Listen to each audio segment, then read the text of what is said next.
Who are you drafting? If I only knew. Are you drafting? Yeah. As of right now, yes. That can change. Things can change. What intrigues about Demantis? A lot. He's, I mean, everything that you've seen with him in college and the national team and everything is he's got an incredible motor. He wants to win, I think, over individual stats, which is a huge thing for the kind of culture that we're trying to build here. And on top of that, he's got the pedigree of his dad and just being around basketball his whole life.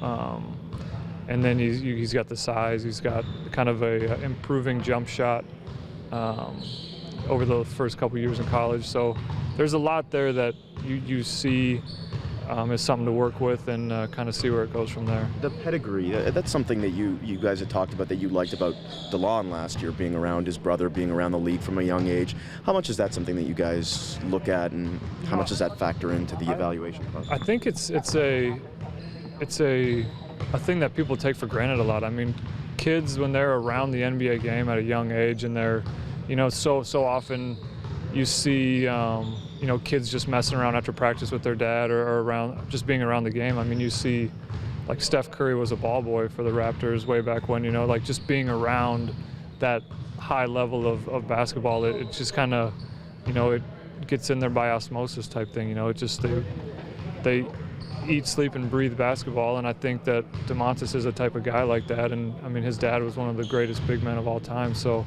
the type of thing that he's probably handing down to his son, just like in conversations and learning the game through that way. I mean, those are things that regular people can't get. So it's definitely a part of skill development that is kind of it's like the underlying, I don't know how to say it. Like, it's something that you can't really put a price on, it's a shell out all that money to have exactly, yeah. Like this guy's just, he grew up with it. Yeah. It's something that I think other kids would kill for. In terms of fit, do you see him as someone who could play alongside Valanciunas?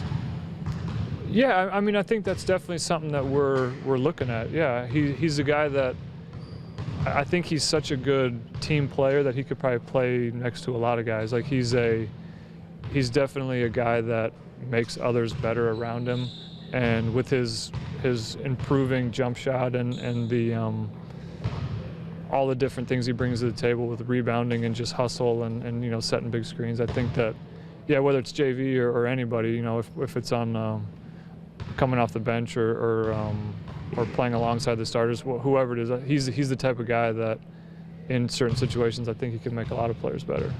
His game, he's not necessarily a big athlete like some of these other guys, but he's a crafty scorer. When you're looking at bigs nowadays, specifically this year, do you put more stock emphasis in maybe athletes with room to develop, or crafty scorers who will be themselves probably in the NBA? I wouldn't say we put an emphasis on one over the other. I think it's just you look at the players through different lights. I mean, yeah, he's a guy that I think he's probably a better athlete than he probably gets credit for because he plays so hard, but he's definitely not like an above the rim guy like what some of these others are. But you think you just cater to his strengths. Like, you need to put him in situations where you're not going to be throwing backdoor alley-oops to him all the time, but the other guys, if that's what they do, like, yeah, you put them in that situation. So I wouldn't say that we're looking for one or the other or anything like that, but it's definitely something you take into account. And then when you're putting them through those types of drills, those dunk drills at the end, is that something that you understand going into that? Yeah, and I mean, those aren't so much, we're not looking for explosion or anything like that. It's more like you're looking a lot at the footwork of like drills like that where, getting down, gathering the ball, like keeping not traveling, keeping their balance right and their center of gravity low, like that. Those kinds of things are more of what you're looking for as much as the explosion. When a guy has an individual workout, you can't put him through the situations necessarily that you do in a six-man workout. Yeah. What are you looking for from him, or what are you guys trying to find out about a player? It's interesting. A lot of times the 1-0 workouts are tougher than the six-man because a lot of it's stamina. How much are these guys prepared for the grind of not having as much rest as there is with 5 other guys on the court. So that'll be one. Like, can he get through an hour of the microscope being on him? And just a lot of times you look at like the things that you don't really get a chance to see him do in a competitive 3-on-3 setting is like his ball handling. You really get to break down the mechanics of his jump shot, and the just the way that he picks up drills and interacts with the coaches. And yeah, it's kind of a different setting in that you're not seeing much of a creativity and live ball. I don't know what you'd call it, like the on-the-fly decision-making type thing that you do in a 3-on-3 setting, but you get to see a lot of the coachability, see the different types of range with his shot and things like that. So it's definitely it's a different look, but it's a pretty advantageous look. Having the D-League team now, and I assume having a pretty good idea that you guys were going to have it at this time last year as well, has that changed the way that you approach this draft process or evaluate guys than maybe it would have 3 or 4 years ago?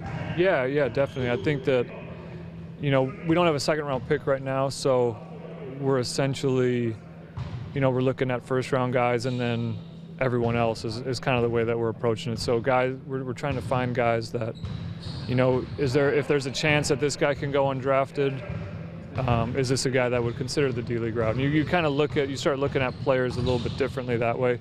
If we had a second-round pick, it might be, looking more at guys that would they, spend a year in the D-League before joining the Raptors, that sort of thing. So I definitely think that having the 905 now, it's in the back of our minds with all the kind of I'd say, undrafted type guys that we're looking at. But we've kind of been tracking guys like that for a while now and just seeing, would they be good summer league guys? Would they be good training camp guys? And now it's just kind of the next level of would they stick with us for the season in the D-League? So yeah, it's a newer way of looking, but not really a totally different mindset.